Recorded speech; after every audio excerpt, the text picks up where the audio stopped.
So Revelation 10, as has been mentioned, and it's very beautifully introduced by Brother Asipe, and it is the text, Revelation 10, excuse me, is the text that motivated the Seventh-day Adventist pioneers. And yet the amazing thing is, I never heard about it.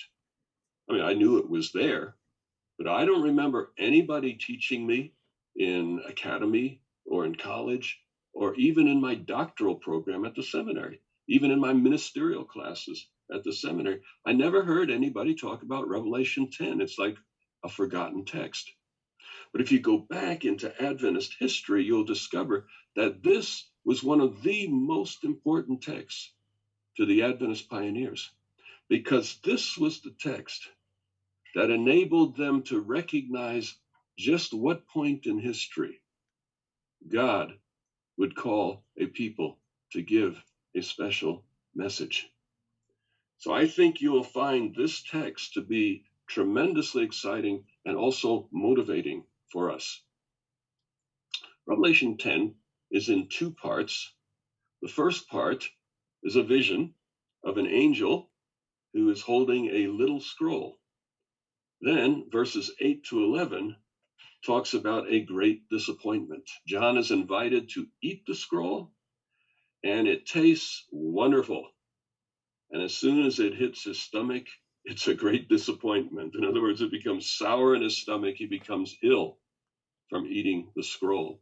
So the very thing that tasted so good and was so valuable to him proved in the end to have a negative result. So we'll take a look at these 11 verses together.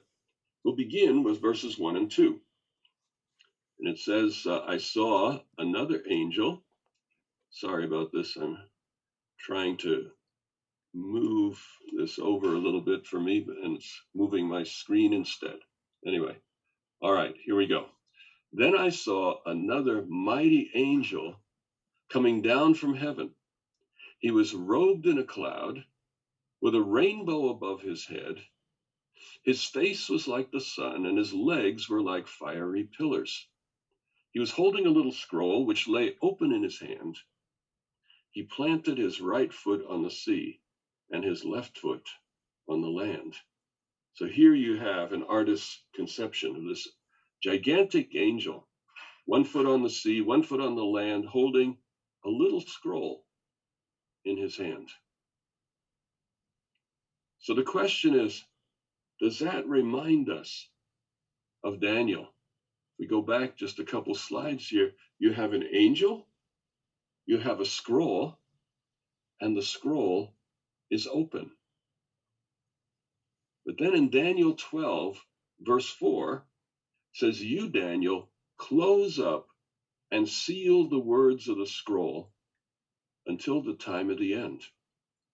Many will go here and there to increase knowledge. Now, this is a text you're familiar with, I'm sure, that in book of Daniel, chapter 12, verse 4, it says that many will run to and fro and knowledge will be increased. And we think of that as the times in which we live, in which knowledge is increasing so greatly. But also knowledge specifically of the prophecies is increasing greatly as we speak. So Daniel speaks of a time, it says, he is to close up and seal the words of the scroll of his book until the time of the end. So when the book of Daniel would be opened up to the world, it would be the time of the end. Now, our early pioneers read Revelation 10 and compared it with Daniel 12, and they said, this seems really, really important. This is telling us that there'll be a time when Daniel will be clearly understood and that the prophecies are pointing to that time. Moving ahead in Revelation 10, verses 5 and 6, it says, the angel which I saw standing on the sea and on the land raised his right hand to heaven and swore by the one who lives forever and ever, who created heaven and the things which are in it, the earth and the things which are in it, and the sea and the things which are in it, time will be no more. So here you have this gigantic angel standing on the sea and the land. He holds in his left hand, apparently, a little scroll, and raises his right hand to heaven, swears by the one who lives forever and ever, who created heaven and the things which are in it, etc., and then declares, time will be no more. Now you remember in our previous session that we discovered that the book of Revelation never quotes the Old Testament, but it alludes to it over and over again. And we saw the allusion in Revelation 14:7 to the fourth commandment and how important that was to understanding Revelation 14. Same kind of thing is happening here. What text lies behind this description? An angel standing on sea and land, raising his hand, swearing by the one who lives forever, declaring something. Here you have another artist's image of that same angel. He was raising his right hand to heaven and speaking. This text, I believe, is an allusion to Daniel 12, and that allusion is really, really important. Notice some things in this text. You have an angel standing on the sea and the land. You have him raising his right hand to heaven. You have him swearing by the one who lives forever. Notice Daniel 12:7.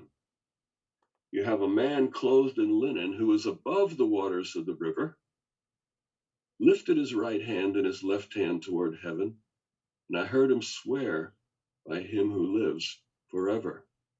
You see the parallels there? You have an angel standing on sea and land. In Daniel, it's a man clothed in linen, a divine figure of some sort, angelic figure of some sort. He's above the waters of the river. He lifts his right hand toward heaven, swears by the one who lives forever. Now you may notice things like it doesn't say angel, and it doesn't say, that it was only his right hand. It includes his left hand. But that's what allusion does. Allusion simply picks enough words, enough ideas that the reader says, oh, I'm supposed to think about Daniel 12. And what you have here is 8 major words in common between Revelation 10 and Daniel 12. And I can tell you from decades of study of the book of Revelation, this is probably the single most clear allusion in all the book of Revelation. We notice that in Revelation 14, alluding to the fourth commandment, there were 4 major words in common. Here you have 8, a much stronger reference, I believe. So notice in Daniel 12, you have a location, and you have the right hand to heaven. You have an oath, a swear, and the statement time, times, and half a time. Then in Revelation 10, you have a location. You're raising the right hand to heaven, swearing an oath. But instead of time, times, and half a time, the angel says, time will be no more. And what is that time? What does it mean? For William Miller, when he read this text, he said, time will be no more. That's the end of history. That's the end of the world. That's the second coming of Jesus Christ. So for William Miller, this text was crucial in determining roughly when Jesus would come. And how did he get about doing that? We will see in just a moment. But the message of this allusion is that the time prophecies of Daniel have run their course. In the Greek language, there's more than one word for time, but the word here is chronos, and that's the word where we get the English chronology. or sometimes people refer to their clock as their watch as a chronometer, a measurer of time. You see, so chronos has the idea with passage of time, time as a linear concept. The message here, when it says time will be no more, that time is the time prophecies of Daniel. The reference to Daniel 12 is very clear. And in Daniel 12, there are a number of time prophecies, including the times, and half a time. Revelation 10 portrays a point in history when those time prophecies will have come to an end. So Revelation 10 pops out as being a very, very important interpreter of the book of Daniel. And let's take a look at the book of Daniel, and I'm going to have to assume that at least some of you are very familiar with the book of Daniel. And let me just say, if nothing I say in the next couple minutes makes any sense to you, talk to your pastor and ask the pastor to let you join the next baptismal class in your church, not to be baptized again, but simply to refresh the basic ideas of Adventist understanding and the Bible. These things are taught widely in baptismal classes, in evangelistic meetings, etc. And attending evangelistic meeting would be another way to get it. But each of these 5 boxes represents a chapter in the book of Daniel. Now, we have an allusion to Daniel 12:7. Why are we talking about these 5? Very simply this. A New Testament scholar named C.H. Dodd wrote a little book. It's only about 60, 70 pages. But he wrote a little book in 1953 in which he studied all the quotations of the Old Testament in the New. And you've probably noticed this already. Sometimes the quotations of the Old Testament don't make any sense at first glance. Matthew says that Jesus came out of Egypt because the prophet said, "Out of Egypt I called my son." So the impression you'd get from that is that Hosea prophesied Jesus coming out of Egypt. But you go back to Hosea and you won't find that at all. What you will find is a description of the Exodus in Hosea chapter 11. And that is what Matthew is referring to. That in referring to Hosea, he's referring to the Exodus as a backstory for the story of Jesus. Jesus is a new Israel. Jesus relives the experience of Israel. He comes out of Egypt. He's baptized, just as Israel went through the Red Sea. Then he goes up on a mountain and delivers the law. And then he goes into the wilderness for a period of 40 days. Israel, 40 years.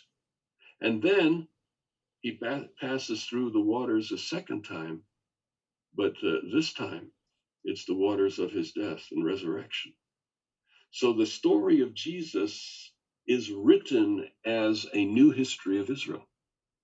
So when the prophet says Jesus had to come out of Egypt, it's not because someone in the Old Testament predicted he would do it, but because the very Exodus story requires Jesus to relive the story of Israel. So what God pointed out was that sometimes the quotes of the Old Testament make no sense at all unless you read them in context. That text is used to bring the whole background into mind. Now, there's a vision in Daniel 8, verses 9 to 14, and I suspect you're familiar with that, unto 2,300 days, and then the sanctuary will be cleansed. That is the basic vision of this part of the book of Daniel. These 5 chapters are all in the Hebrew language. The rest of Daniel is mostly in Aramaic. So that's a signal right now that these 5 chapters belong together. So there's a prophecy in Daniel 8, 9 to 14. An angel comes to interpret that prophecy. But Daniel gets sick at the end. And so the angel doesn't finish it. Later on, Daniel's praying for understanding, and the angel returns, this time in verses 24 to 27, to give additional information about the prophecy. But once again, the angel doesn't finish, because once again, Daniel gets sick in verse 10. And then the angel returns. And all of chapter 11 is really an explanation of Daniel 8, 9 to 14, in part at least. But chapter 12, verses 5 to 13, continues explaining Daniel 8, 9 to 14. So all of these boxes here are explanations of the original prophecy. And what is the original prophecy? Unto 2,300 evenings and mornings, then the sanctuary will be cleansed. William Miller thought the cleansing of the sanctuary is the second coming of Jesus. But in actual fact, it is the end of Daniel's time prophecies. The 2,300 days ended in 1844. And that's what Revelation 10 is all about. Time will be no more. But in the days of the sounding of the seventh angel, when he is about to sound, the mystery of God is finished. You see, the time no more is not the end of time, because there's something beyond that. In verse 7, the seventh angel hasn't sounded his trumpet yet. So Revelation is very clear that the time will be no more is not the end of history. But William Miller missed this little word here, the but. Time will be no more, but there's more to come beyond the end of time. So that's where William Miller got a little bit confused, and you can't blame him, because where he was coming from, the second coming of Jesus, was their great and immediate wish. He wasn't at that point looking for some plan of God that in the last days he would raise up a movement and a whole new way of looking at the Bible that would be transformative. He didn't know that at that point. That came later. But here we see, time will be no more, but the mystery of God will be finished later on. So William Miller saw October 22, 1844 as the end of time, the end of history, the second coming of Jesus. But then we notice that Hiram Edson, another Adventist pioneer, came to realize on October 23, he came to realize, no, this wasn't about the second coming of Jesus to this earth. It was about the coming of Jesus into the heavenly sanctuary to do a special work for the end of time. There was that big but, you see. Time is no more yet. There is more time to come in a different sense. Prophetic time is over, but chronological time continues. So that little but there in verse 7 is really, really crucial. And for whatever reason, William Miller missed the significance of that word. So what is to go on? In the days of the sounding of the seventh angel, so obviously the time will be no more as part of the sixth trumpet angel. It's an event leading up to the seventh trumpet. But in the days of the sounding of the seventh angel, when he is about to sound, all right, look carefully at the significance of that. At some point beyond the time will be no more, the seventh angel will sound his trumpet. And it says, when he is about to sound. In other words, the angel grabs the trumpet, raises it to his mouth, takes in a breath. That's the moment we're talking about here. Just before the blowing of the seventh trumpet, what happens? The mystery of God is finished, which he proclaimed as good news through his servants, the prophets. What is the mystery of God? Throughout the New Testament, this concept of mystery occurs a number of times. But the purpose of the mystery is the gospel. It is the gospel of Jesus Christ that is the mystery of God. Let's take a look at Ephesians 3:3-7 as an example. Paul is speaking, the mystery was made known to me by revelation, as I have written briefly. When you read this, you can perceive my insight into the mystery of Christ, which was not made known to the sons of men in other generations, as it has now been revealed to his holy apostles and prophets by the Spirit. This mystery is that the Gentiles are fellow heirs, members of the same body, partakers of the promise in Christ Jesus through the gospel. Of this gospel, I was made a minister. So the mystery of God, the mystery of Christ, is the gospel, that in Jesus Christ, God has acted to provide salvation for who? It says here that the Gentiles would be fellow heirs with the Jewish body of believers, that all people are now the people of God, potentially. All people have the message of Christ proclaimed to them. All people can be saved in Jesus Christ. Aren't you glad for this? I suspect that very few of you have a Jewish background. I do not myself. And I am so glad that in Jesus Christ, the promises to Abraham were opened up beyond Israel to the whole world. Just as God said to Abraham, in you, all the nations of the world will be blessed. So the promise that God made to Abraham, the promise he made to Israel, that they'd be a kingdom of priests, is now fulfilled. That's the mystery of God. The mystery of God is the message that God loves all people and has acted to save all people. So we have here a timeline of Revelation 10. We'll take a moment here to go through this. This is the timeline from past to future, left to right. You have the period of Daniel's time prophecies. And according to this prophecy, that period ends with the declaration of the angel. Time is no more. So Revelation 10 is giving us a quick picture of the end time, a chart, if you will, of end time events. You have the time of Daniel's time prophecies. You have the time of the end. And then you have the moment when the seventh angel's about to sound and the mystery of God is finished. What's that talking about?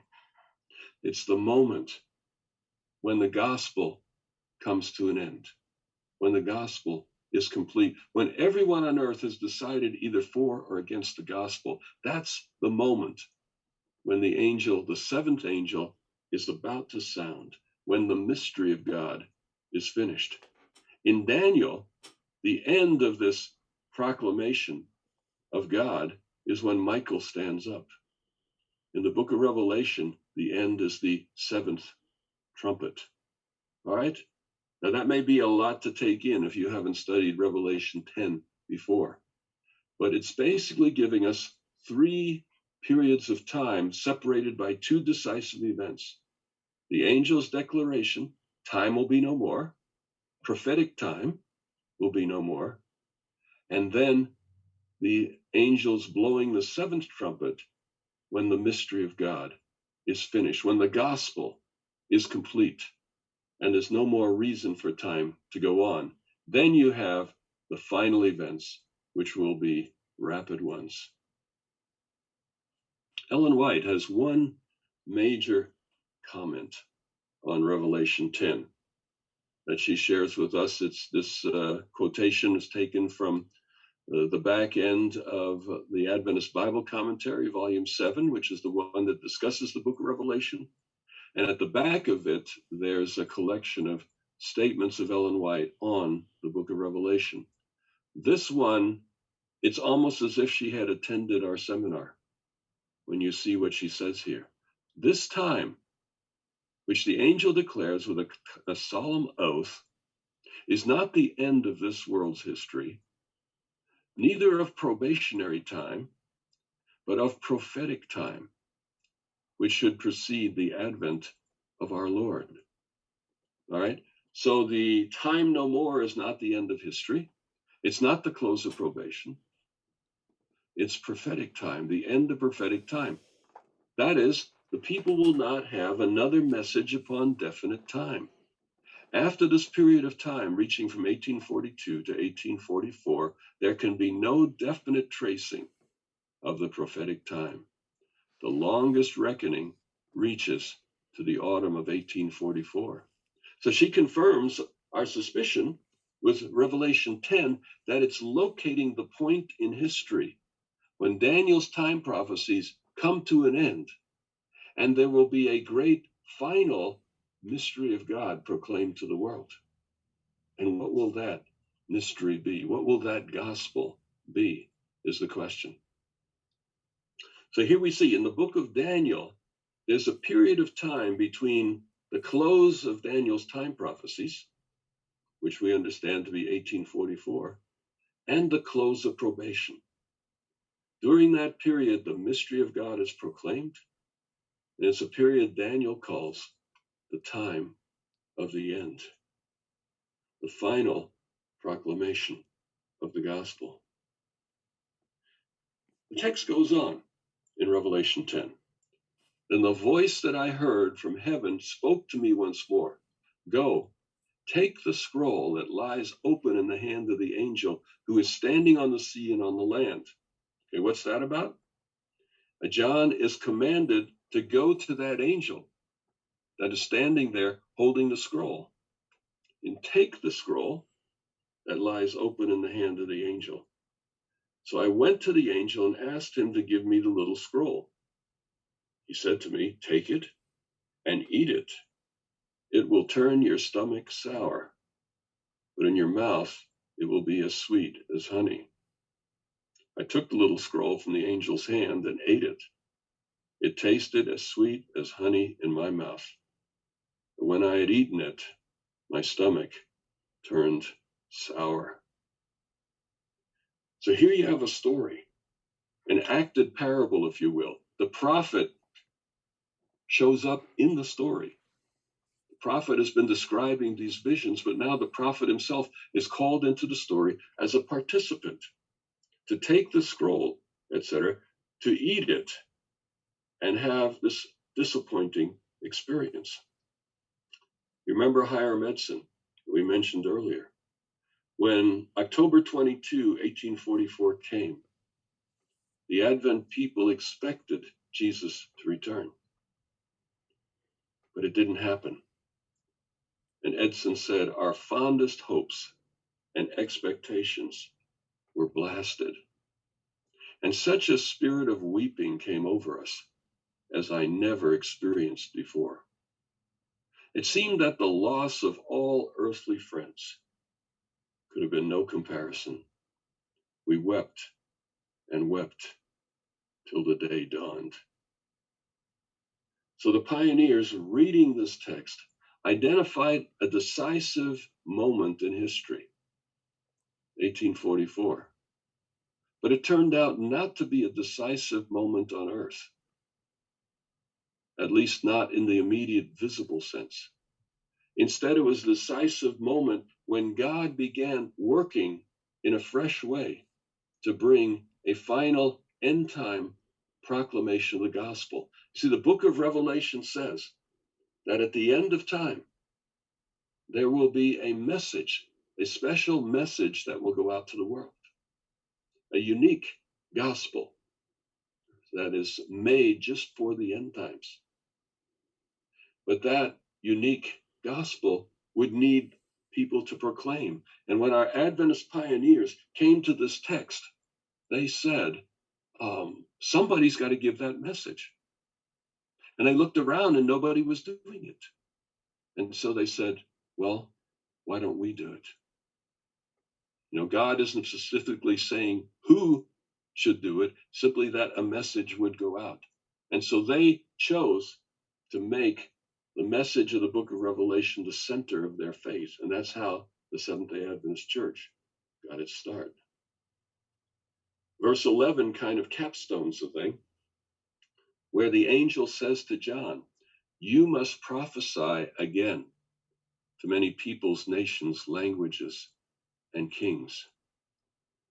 You see, in a real sense, verses 8 to 10 are John's disappointment as well. I suspect that John thought that the revelation he was being given would bring an end to all things, that this was the message that would close things up within his lifetime. But that disappointment was very real for him. And he's told, no, you must prophesy again to many peoples, many nations, languages, and kings. He and the other disciples had been doing that for 70 years. And the message comes, no, it's not now. It's going to be later. Through this book, you will continue to prophesy throughout the rest of history. So John's disappointment was real. He had every reason to think that the time is at hand. He says so in the beginning of Revelation. But his disappointment foreshadows the pioneer disappointment when they discover that 1844 is not the time of Jesus' return, but it is the time of a decisive end-time message and movement. So in chapter 10, we have located ourselves in the time of the end. We don't know when Jesus will come. We don't know when probation will close, but we do know we are living in Earth's final period, and that's a decisive movement.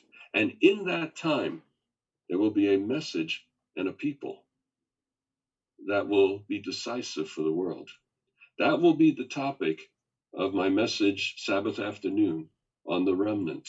We'll come back to this idea of what exactly is the message that God has called us to give, and what will be the outcome? Who will give that message? Those questions will be addressed Sabbath afternoon. Don't miss it. So what is the end time message? It seems, first of all, that it'll be a message about the book of Daniel. The time no more is not a general statement about human history. The time no more is the time of Daniel, the time of Daniel's time prophecies, that Daniel 12:7 pointed back to the great time prophecy of Daniel 8:13 and 14. When those time prophecies come to an end, Daniel will be better understood. And then it says the mystery of God will be proclaimed. The gospel will be proclaimed again to the world in a fresh and powerful way. And then one more thing. John is told, you must prophesy again. And that is a reference to the book of Revelation, through which John has continued to prophesy ever since. So we see three key elements to this end time message. The gospel is central, but it will be a gospel fitted for the end time through the books of Daniel and Revelation. That combination of things is what gives the Seventh-day Adventist Church its central mission and focus. But that's not all. There's one more thing. In chapter 11, verse 1, and it just continues the story of John interacting with the angel. So really, there shouldn't be a chapter division here. Chapter divisions came much, much later than Bible times, and not all of them were placed in the very best location. The story of 10:11 continues. John is invited to prophesy again to the world. And then it says, I was given a reed like a measuring rod and was told, go and measure the temple of God and the altar and count the worshipers there. So here you see a message about the temple of God. Is this the temple in Jerusalem? No, because that's been destroyed. already. So this measuring of the temple of God is a reference to the heavenly sanctuary. So in addition to the gospel, Daniel, and Revelation, the end time message includes a message about the heavenly sanctuary.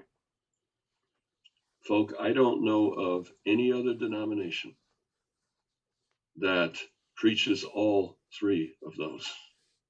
There are some that are very interested in Daniel and Revelation. There are many that focus on the gospel, but combining the gospel, the prophecies, and the heavenly sanctuary, that is the combination that makes a unique difference. There are other elements, and we will come to them on Sabbath afternoon. But the reason Revelation 10 was critical for the Adventist pioneers, it established the time in history where they were. And that drew them to look to the book of Revelation for the message that they were to proclaim to the world at that time. And so Revelation chapter 10 helps us to understand that we're living in a very special time of history. And in that special time, we are called to give a special message. And we will say more about those things on Sabbath. Thank you.